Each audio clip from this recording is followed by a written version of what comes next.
On our last day down here in Florida, before we have to head home tomorrow, we have driven about 15 miles south of St. Augustine down Highway A1A. There's a little nature area that we like right here on the ocean. We walked out this little path before. It's right above the Matanzas Inlet, which, as you've heard me say, is one of the prettiest places on the east coast of Florida, in my opinion. So we're going to walk out here today and just maybe walk the beach a few minutes. It's actually the coldest day since we've been here. We started off the week in the 70s and we're down now in the 50s. Yep. So it's cooler and windier now than it was when we arrived, but it's a beautiful sunny day. So we love this little walk out here, this little wooden walkway here to the ocean. So we kind of done everything in St. Augustine that we're planning on doing this week. So we're just doing some different stuff now, and this is going to be our packing day. We got to go back and pack this evening. So probably one more restaurant review, and then that'll be it.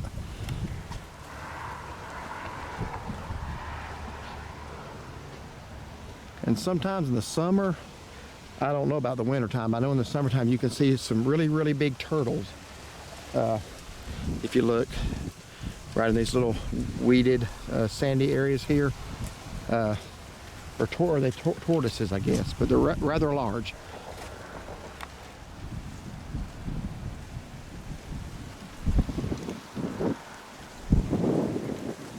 And cactus growing right there. That's the only, no, actually there is another one. I started to say it's the only one that I see. But let me see if I can get a little closer on that.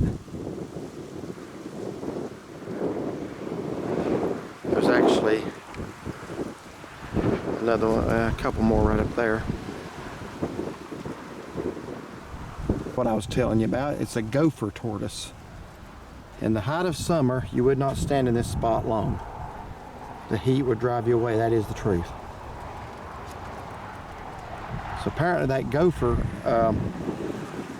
or the gopher tortoise, digs a burrow and other animals share it with him. I think that's kind of nice of him to let them move in rent-free like that.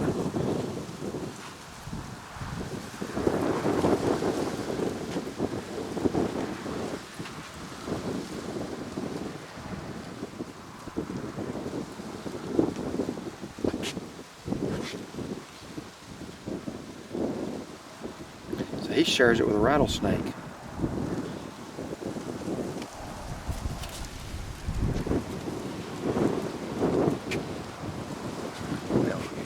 My own shadow out of that.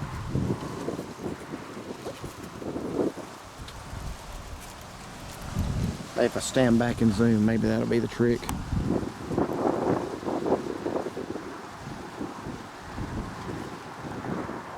Yeah, there we go.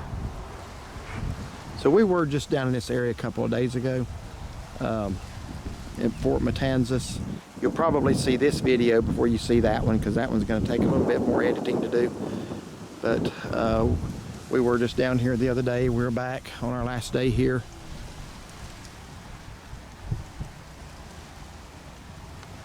Alright, so we're right here, getting ready to walk out onto the beach.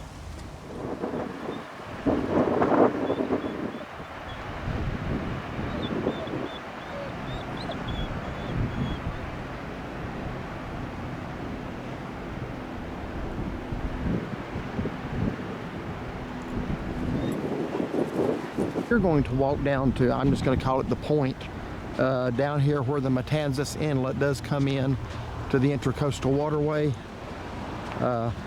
We've driven across the bridge. We've never actually been down on the beach at the inlet, so today is the day I'm going to experience that. It's probably the mid-50s right now. It's not too bad right now. No, it's not. It's a lot warmer than it was when we were out on the beach earlier. Yeah. One of the impressive things about this beach here, at least this stretch, is very wide. Probably low tide's got something to do with it, because it looks like there's some shells. And you can see where it's wet. Yeah. When I went out on Volano Beach this morning, the tide was coming in. It wasn't much beach at all. So what do you think of this section of beach? We've never actually set foot on it before. It's nice though. Yeah, in the summertime when we're driving by here and stuff, you just see there's so many people and stuff out there here. Yeah, there are a lot more then than now. I was actually going to say that this is probably a little less crowded than some of your main public beaches, but still a popular spot. A lot of people like to fish the inlet right here. And I've always heard... It would be more local than it would be tourist. Yeah. I would say. But I've always heard where the inlets come in, that's a really good place to catch fish. It's also where sharks can hang out. So now the sand is interesting because down at Flagler Beach, the sand is like an orange coral color almost. I don't know if I'd say coral, maybe an orangish color. You go on further south to Ormond Beach, about 15 miles, it's more of a gray. But it was kind of the reddish color up at Milano too. You can see a little bit of that here, but there's actually some white sand up there. You don't see a lot of sand that white on the east coast of Florida. No. Usually that's on the Gulf Coast. So we're getting close to the inlet now, so we're gonna keep walking. That's not bad for a 14-year-old, is it? He's leading the way. He knows exactly where we're going. He knows where we're going. He wants to be the first one there. 14 years old. Be 15 in May. Looks like we got a poor little jellyfish washed ashore.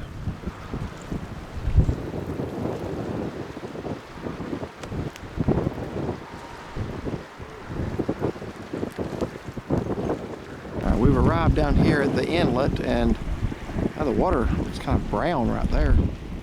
When we were here last summer and I did an aerial view, the water was so pretty blue and green in some spots.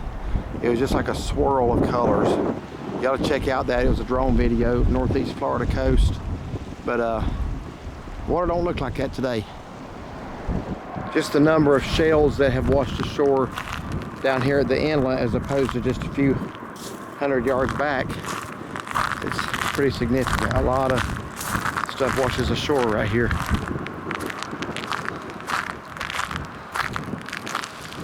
Hoping to see a fish or two swimming in that. I need to back out a little bit, I believe. There we go. I don't really see anything.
What do you think? I think it's very nice out here.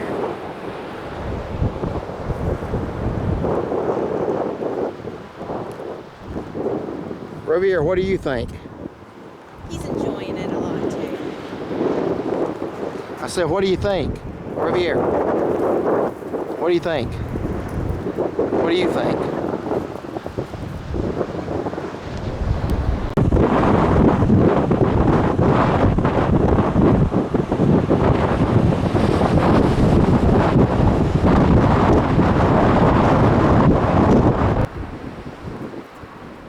If you like finding seashells, there's some out here to be found.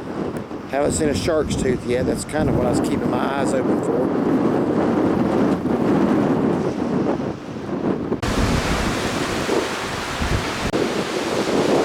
Alright, so you walk down a few more feet. There's a lot of shells here to find, and they're very thick. A couple of inches layer of them.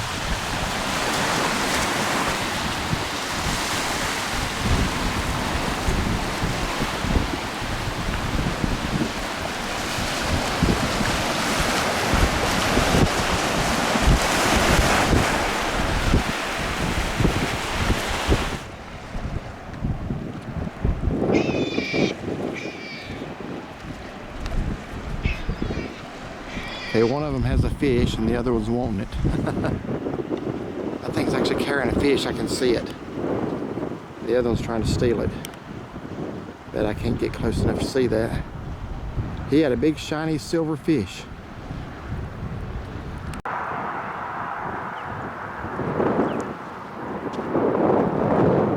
Like I said, folks, last summer when we were here in August, this water was just the prettiest blue and green, and honestly from above it was just swirled, you know, as far as the depth of certain spots and the shallowness of certain spots. The ocean has been choppy all week long, and I think that's what's kind of stirred it up a little bit. It does not usually look like this brown whatever. I don't know. I've never actually seen it like that here. This is a really nice area otherwise, other than the watercolor today. This is a really nice area. Okay, well, we're gonna get back in the vehicle and head on back. It's a very windy day out here on the beach. Chilly. Mid-50s, yeah. So here at Matanzas Inlet, what'd you think of it today as opposed to other times you've been here? I think it's prettier in the summertime, but you know, it's nice to come down here and walk on the beach any opportunity you get. We've driven across that bridge 150 times. We've never actually walked down here. I don't know if it's so much a summer thing as it is just the ocean's been choppy all week. It was really rough earlier this week. We were out there at the beach, so had some rain. Yeah, I think that's got a lot to do with it. I don't know if it looks like this all winter or not, but it's been rough. So anyway, yeah, not the prettiest water today, but still it's nice to just get out and do this. We've pretty much done all of our St. Augustine activities, so we're just doing some other things today. Yeah. So anyway, just wanted to bring you this little video from a different perspective of Matanzas Inlet. I still say this is one of the prettiest places in Florida, just not today, but normally. But anyway, if you like this video, like and subscribe. And find and follow us on Facebook. Have a blessed day.